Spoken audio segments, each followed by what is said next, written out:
Price the lord.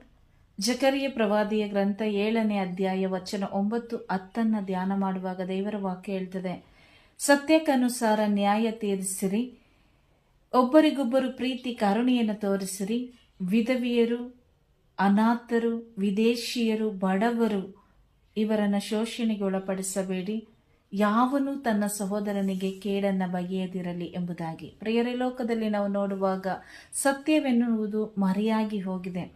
ನಾವು ಕ್ರಿಸ್ತನ ಪ್ರೀತಿಯನ್ನ ಮಾತ್ರ ಸವಿಯುತ್ತಿದ್ದೇವೆಂಬುದಾಗಿ ತೋರ್ಪಡಿಸ್ತಾ ಇದ್ವಿ. ಆದರೆ ಆ ಸತ್ಯನೇ ಯೇಸು ಎಂಬುದನ್ನು ಮರೆತು ಇವತ್ತು ಸತ್ಯ ಮರೆಯಾಗಿದೆ.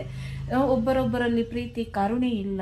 ಪ್ರತಿಯೊಬ್ಬರನ್ನ ನಾವು ಶೋಷಣೆಗೆ ಒಳಪಡಿಸ್ತಾ ಇದ್ದೀವಿ. ಬಡವರು, ಅನಾಥರು, ನಿರ್ಗತಿಕರು, ವಿಧವೆಯರು ಎಲ್ಲರನ್ನ ಕೂಡ, ದಿಕ್ಕಿಲ್ಲದವರನ್ನ, ಅವರಿಗೆ ಯಾರೂ ಗತಿ ಇಲ್ಲ ಅಂತೇಳಿ ಅವರ ಮೇಲೆ ಇಲ್ಲದ ಸಲ್ಲದನ್ನ ಹೊರಿಸಿ, ಅವರಲ್ಲಿ ಭಯವನ್ನ ಹುಟ್ಟಿಸಿ, ಅವರನ್ನು ಒಂದು ರೀತಿಯಾಗಿ ಕೀಳಾಗಿ ಕಾಣುವಂತ ಒಂದು ಕಾರ್ಯಗಳು ಕೂಡ ನಡೀತಿದೆ. ಅದಕ್ಕಿಂತ ಹೆಚ್ಚಾಗಿ ತನ್ನ ಕುಟುಂಬದವರಿಗೆ ಕೇಡನ್ನ ಬಗೆಯುವಂತ, ಅವರ ಮೇಲೆ ದ್ವೇಷ ಅಗೆಗಳನ್ನು ಸಾಧಿಸುತ್ತಾ ನಾವು ಜೀವಿಸುವವರಾಗಿದ್ದೇವೆ. ಆದ್ದರಿಂದ ದೇವರು ಹೇಳ್ತಾರೆ, ಇದು ಯಾವುದೂ ನನಗೆ ಇಷ್ಟ ಇಲ್ಲ.